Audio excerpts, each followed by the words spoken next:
I overheard my wife drunkenly laughing with her friends. He's too stupid to realize I've been cheating for years.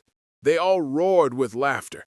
I didn't say a word, but when she showed up crying at my door, she got a surprise she never expected. I, 33M, never thought I'd be that guy posting on this sub, but here I am. Buckle up, because this is gonna be a wild ride. So here's the thing. Last weekend, I was supposed to be on an overnight trip with the boys to watch the game 2 states over. Been planning it for months, but Dara's kid got sick last minute, so we had to cancel. NBD, shit happens. I figured I'd surprise Heather, 32F, my wife of 8 years, by coming home early. Yeah, I know how that usually goes in these stories, but trust me, what happened next was somehow worse than walking in on her with another dude. As I pulled into our driveway around 9 p.m., I noticed several cars parked outside. Recognized Michelle's Subaru and Kathleen's Honda right away. Heather had mentioned having the girls over while I was gone, so this checked out. I was about to walk in the front door when I heard them all on our back deck through the side gate. They were being loud. Loud, wine-drunk loud. I was going to head around back to say hi when I heard my name, so I paused. Call it instinct, whatever. Griffin is just so... I can't even... Heather was slurring her words slightly. The girls all giggled. Oh my God, I still can't believe you've kept this going so long, Michelle's voice. He's too stupid to realize I've been cheating for years. They all roared with laughter. I literally froze mid-step, like my brain just stopped working for a sec. Sutton's been the best decision I ever made, Heather continued. Last week, while Griffin was working late, Sutton came over and we did it right on the couch where Griffin takes his precious naps. More cackling laughter. No, the sacred nap couch? Kathleen shrieked like this was the funniest thing ever. You should have seen how sweet Griffin was the next day, making me breakfast. If he only knew what his precious wife had been doing the night before. My stomach dropped to my feet. I felt like I had been punched. That breakfast, I'd made her favorite avocado toast in those fancy eggs she likes, brought her coffee in bed, told her I loved her. I don't know how long I stood there listening to them swap stories. My whole body was shaking. I learned that my business trips were her favorite times to have Sutton over, that they'd been sleeping together for over 3 I didn't confront them, didn't make a scene.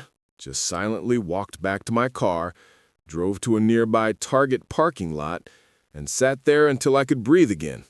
I must have looked insane, a grown man hyperventilating in his car at 10 p.m. on a Saturday. Once I could think straight, I called Daryl. Thank God his kid was feeling better and he picked up. Dude, my whole life just imploded. I told him everything. Don't go home tonight, he said. Come crash here. We'll figure this out. At Daryl's place, I paced the living room for hours while he Googled divorce lawyers. My mind kept replaying all these moments from the past few years that suddenly made sense. The girls' trips where she came back with barely any photos, how she'd started keeping her phone face down, the unexplained charges at hotels less than 30 minutes from our house, all those nights she was showing houses to clients after normal business hours. I felt like the biggest fool on the planet. Around 3 a.m., I got a text from Heather. Girls are crashed here. Hope we're having fun with the boys. Love you. I nearly threw my phone against the wall. The audacity. You need to be smart about this, Daryl said, taking my phone. Don't tip her off, not yet. The next morning, I pretended everything was normal. I told her I'd crashed to Daryl's after drinking too much. She bought it completely. Even had the nerve to complain about having to clean up after the girls while nursing her hangover. Over the next week, I went into reconnaissance mode. When she was in the shower, I checked her phone. Thousands of texts with Sutton, client, going back years. Hotel receipts, explicit photos. I took screenshots of everything and emailed them to myself.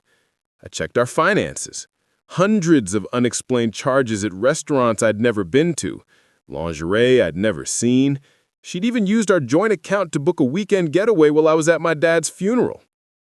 Each discovery was like another knife in my chest. 8 years of marriage. All the times I defended her and my family when they said she seemed self-centered. All my plans and dreams for our future. Our talks about starting a family next year. Oh, shit. I met with the divorce attorney on my lunch break, the most aggressive one in town according to Google reviews. She laid it all out for me. Document everything. Secure my finances. Prepare for the storm, Griffin. I see this every day, she told me. You're doing the right thing by not confronting her yet. The more prepared we are, the better position you'll be in. That night, as I watched Heather laughing at something on her phone, probably texting him, something inside me changed. The pain was still there, but suddenly it was like ice water in my veins instead of fire. I realized I didn't just want out of this marriage. I wanted justice. See, Heather built her whole identity around being respected and admired. Her social status, her reputation, her image as this perfect wife with the perfect life that she carefully curated on Instagram. She prided herself on being the one everyone came to for advice, the moral compass of her friend group. And now, I had proof that it was all a lie. I started making moves. Transferred half our savings to a new account in just my name. Password-protected important documents. Made a detailed list of all our assets. Photographed everything valuable in the house. All stuff my lawyer recommended. Meanwhile, I pretended everything was fine. Kissed her goodbye in the mornings, asked about her day, watched Netflix beside her while she texted Sutton right next to me. Each day, I played the role of oblivious husband while methodically preparing to blow up her entire world. 2 weeks in, I was ready. I had everything documented. Financial statements, evidence of the affair, a new apartment lease signed and paid for, support from my family who were horrified by what she'd done. The hardest part was keeping my cool when she'd look me in the eyes and lie. When she'd say, "I love you," before bed. When she suggested we start trying for that baby next month. Each time I wanted to scream in her face, but I stayed calm because I knew something she didn't. The woman who laughed about how stupid I was had no idea I was about to become the most methodical, unforgiving force she'd ever face, and I was going to do it all completely by the book. TLDR, overheard wife bragging to friends about cheating for years. Instead of confronting her, I've spent weeks gathering evidence and preparing the most comprehensive divorce strategy possible. The countdown to D-Day has begun. Update. First off, holy shit, you guys. I didn't expect my post to blow up like that. Thanks for all the support and the Reddit gold. WTF. For those asking if this is creative writing practice, I wish. It's been 3 weeks since my last update. A lot has happened, so buckle up. Remember how I mentioned having a plan? Well, I've been executing it with military precision. The day after my last post, I noticed something weird. Heather had started being extra nice, making my favorite dinners, initiating sex, even suggesting we look at houses in better neighborhoods. At first, I thought she somehow found out I knew, but then I realized guilt. Classic cheater behavior according to all the Reddit threads I've been obsessively reading at 3 a.m. Let me break down exactly what I've been doing. Finances. This was priority number 1. I'd already moved half our savings to my personal account. Next, I documented every single expense related to her affair.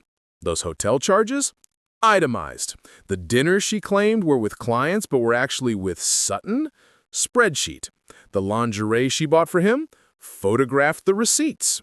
My lawyer said this could be considered dissipation of marital assets. Basically, she spent our money on her affair. I also froze our joint credit cards, told her there was suspicious activity and the bank was sending new ones. Technically true, LOL. This gave me time to remove her as an authorized user on my main card. The look on her face when her card got declined at Sephora? Priceless. She called me ranting about how embarrassing it was. I just played dumb and said, the new cards must be delayed. Property. I quietly moved my important stuff to my new apartment. Not everything at once, just irreplaceable things, like my dad's watch, family photos, and important documents. I did this while she was showing houses, aka screwing Sutton. Each time I moved something out, I replaced it with a cheap duplicate or just rearranged things so she wouldn't notice.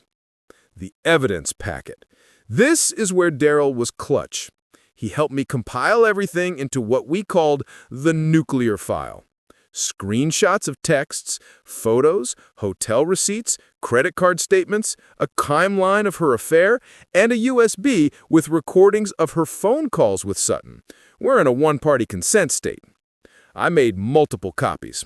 One for me, one for my lawyer, one for Sutton's wife. Yeah, I found her, Laura. Seems like a nice lady who had no idea.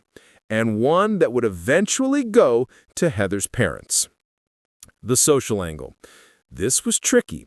I wanted to control the narrative before Heather could spin some BS story making me the bad guy. So I started having guy talks with our mutual friends. Nothing obvious, just mentioned how Heather seems distant lately, asking if marriage is supposed to feel this lonely sometimes. Planted seeds of doubt without revealing what I knew. I also took screenshots of Heather's Instagram where she portrayed our marriage as #relationship. At exactly 10 a.m., I sent the evidence package to Sutton's wife via courier. Included my phone number if she wanted to talk. By noon, all hell broke loose. I was at my new apartment when the texts started flooding in. Why is Sutton's wife calling me? Did you talk to her? Answer your fucking phone. I didn't respond, just watched the messages pile up. Then Laura, Sutton's wife, called me. We talked for almost an hour.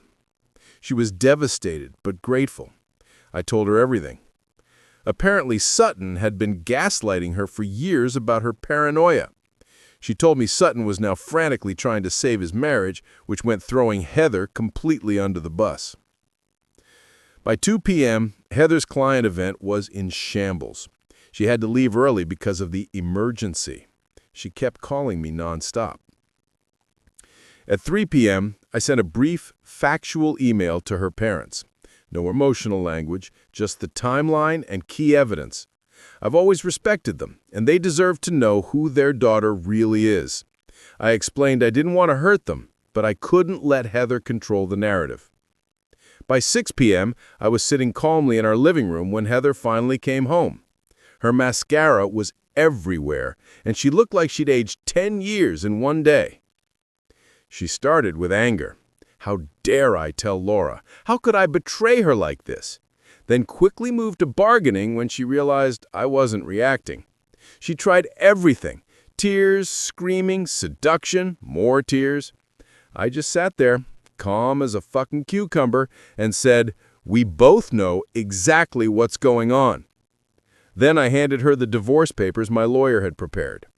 The color drained from her face when she realized this wasn't a spontaneous reaction, that I'd been planning this for weeks while sleeping next to her every night. That's when she noticed some of my things were missing. I told her I'd be staying elsewhere and that she had 3 days to figure out her living situation before I informed our landlord about the breach of our lease agreement. We had a morality clause, another thing my lawyer found useful. The next few days were interesting. She swung between threatening me, "You'll never get away with this," begging, "We can fix this, it was just physical, I've always loved only you," and trying to play the victim. "I was lonely, you worked too much." Meanwhile, her social... The financial reality hit her hard when she realized half our savings was legally moved to my account, her access to our joint credit cards was gone, and she couldn't afford the rent on her own. Her event disaster meant she'd probably lose clients. Yesterday was the final nail. She found out from mutual friends that everyone knows what she did. Not because I went around telling people directly, but because Sutton's wife apparently told her friends, who told their friends, and so on. The social circle she'd carefully built around her perfect image was collapsing. She showed up at my new apartment last night. Somehow she got my address, probably from her friend who works at the leasing office across town. She was sobbing on my doorstep, makeup running, looking completely broken. For a split second, I almost felt bad for her. Almost. I let her in because my neighbors were starting to notice, and I'm not about creating scenes. She immediately launched into how she'd made a terrible mistake, how she'd do anything to fix it, how she couldn't believe she'd risked our marriage for someone like Sutton. I just looked at her and said, "Remember when you told your friends I was too stupid to realize you were cheating? Well, surprise." The look on her face when she realized I'd heard everything that night, I can't even describe it. Pure shock, then horror, then shame. She started to say something about how she didn't mean it. She was drunk. It was just talk. Blah, blah, blah. I cut her off and told her to sit down because I had something to show her. When Heather showed up crying at my apartment, she got a surprise she never expected. A complete breakdown of her new financial reality. I had spreadsheets, projections, and a detailed accounting of exactly how she was going to be after this divorce. TLDR. Executed my plan perfectly, exposed wife's affair to everyone who matters, secured my finances, and watched her entire world collapse in real time. She came begging for forgiveness, but got a financial reality check instead. Final update. It's been 6 months since my last post. First off, thanks for all the DMs checking if I'm still alive. I am. Just needed time to process everything before sharing the conclusion to this whole saga. You know those YouTube videos where they demolish old buildings? How it starts with small, strategic explosions before the whole structure collapses in on itself. That's basically what happened to my ex-wife's life, and I had a front row seat. The morning after Heather showed up crying at my apartment, I woke up to a weird sense of calm. For the first time in months, I slept without waking up at 3 a.m. with that knot in my stomach. Made myself some coffee, scrolled through Reddit, and realized I didn't immediately check my phone for messages from her. Progress. Meanwhile, Heather was experiencing what my therapist later called consequences culture.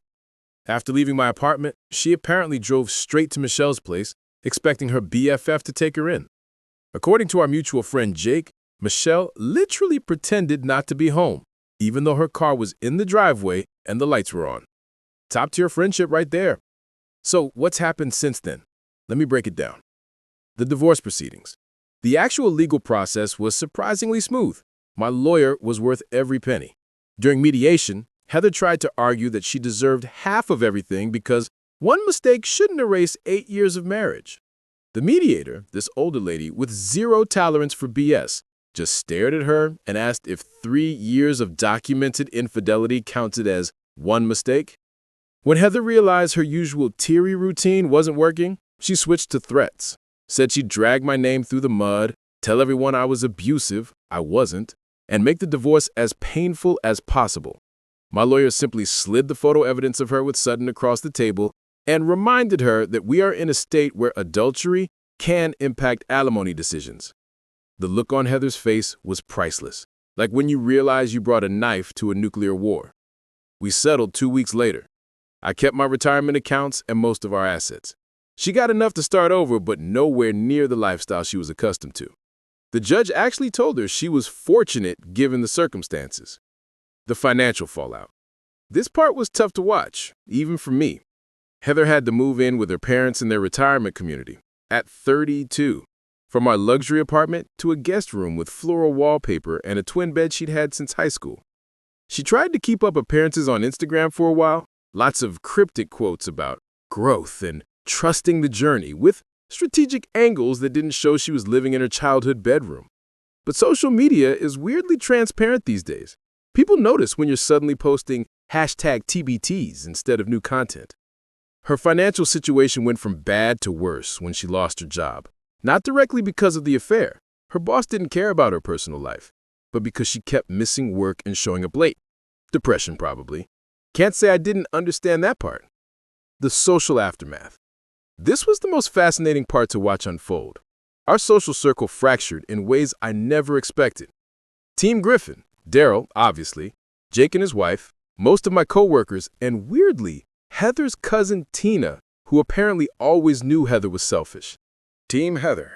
Initially, just her parents, but even they were keeping her at arm's length, according to family gossip. Then she's somehow reconnected with Kathleen, who had gone through her own divorce and was in a men are trash phase. Team Nobody. Most people just distanced themselves from both of us. Can't blame them. Nobody wants to get dragged into divorce drama. The strangest development was Michelle. After ghosting Heather initially, she reached out to me on Facebook to check how I was doing, asked if we could grab coffee sometime. I declined. Something about the way she jumped ship the moment Heather was struggling felt off to me. The Sutton situation. Laura, Sutton's wife, and I kept in touch. Not romantically, we were just two people processing similar betrayals. We'd grab lunch every few weeks and update each other. Sutton apparently tried reconciliation tactics straight out of a bad rom-com, standing outside their house with a boombox, sending massive flower arrangements to her workplace, even trying to get their pastor involved. None of it worked. Laura filed for divorce 3 weeks after D-Day and moved in with her sister in Pennsylvania. Last I heard, she's dating a kindergarten teacher who coaches Little League on weekends. Good for her.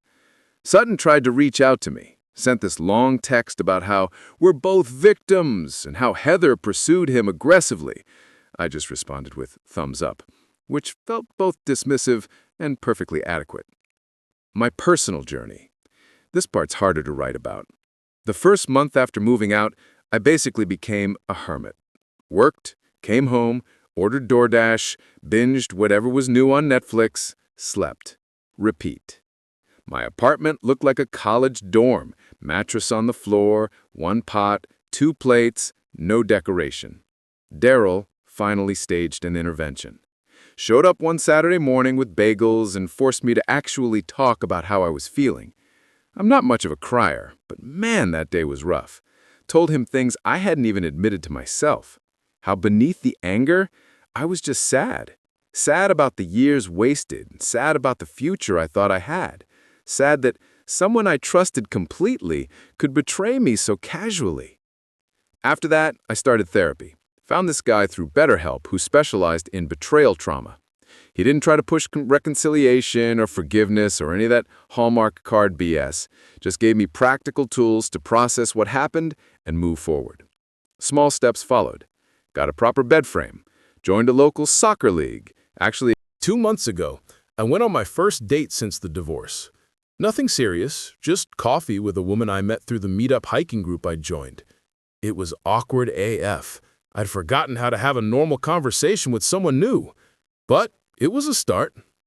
The final confrontation. Last week, something unexpected happened.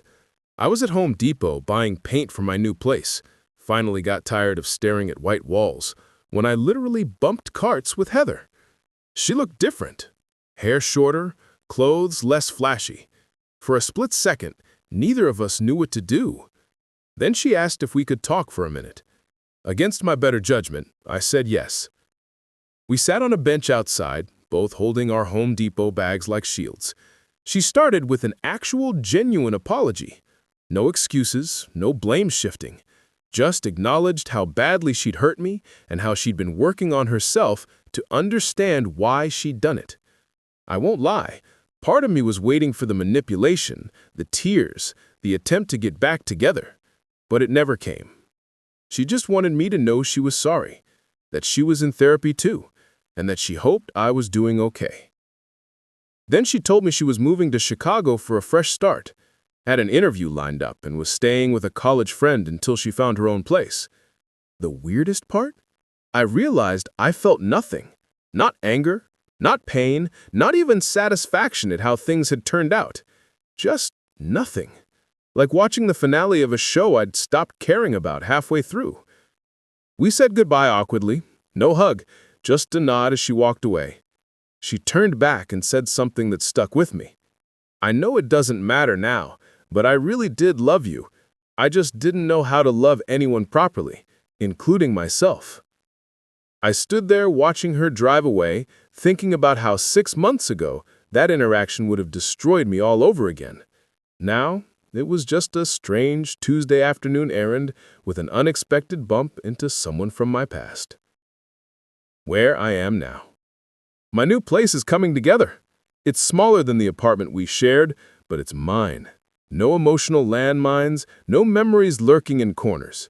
Just a space that's slowly beginning to feel like home. Work is good. Friends are good. I'm good. Most days, anyway. There are still moments when a song comes on, or I see something that reminds me of her, and it stings. But those moments get fewer and further between. Yesterday, I deleted all the evidence files from my computer, kept backups on a drive locked in my safe just in case, but I don't need those screenshots and timelines taking up space in my digital life anymore. It felt symbolic somehow, like clearing browser cache but for my actual life. I've started dating someone new, taking it slow.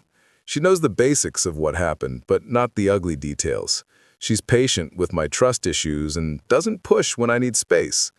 It's too early to know if it's going anywhere, but it's nice to feel that connection again. As for Heather, I heard from her mom, who still sends me birthday cards, weirdly, that she's actually doing okay in Chicago. Got the job, found an apartment, making new friends. Part of me is genuinely glad. Not because I wish her well particularly, but because it means this chapter is truly over for both of us. The woman who laughed about me being too stupid to see her betrayal ended up learning the hardest lesson of all, that actions have consequences, that reputations take years to build but moments to destroy, and that once trust is broken, some things can never be repaired. And me?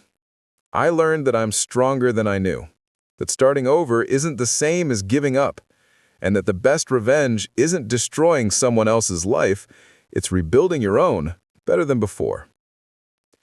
TLDR. Divorce finalized. Ex-wife moved across the country, and I'm slowly putting my life back together. The complete dismantling of her life happened mostly through natural consequences, and my renaissance is still a work in progress.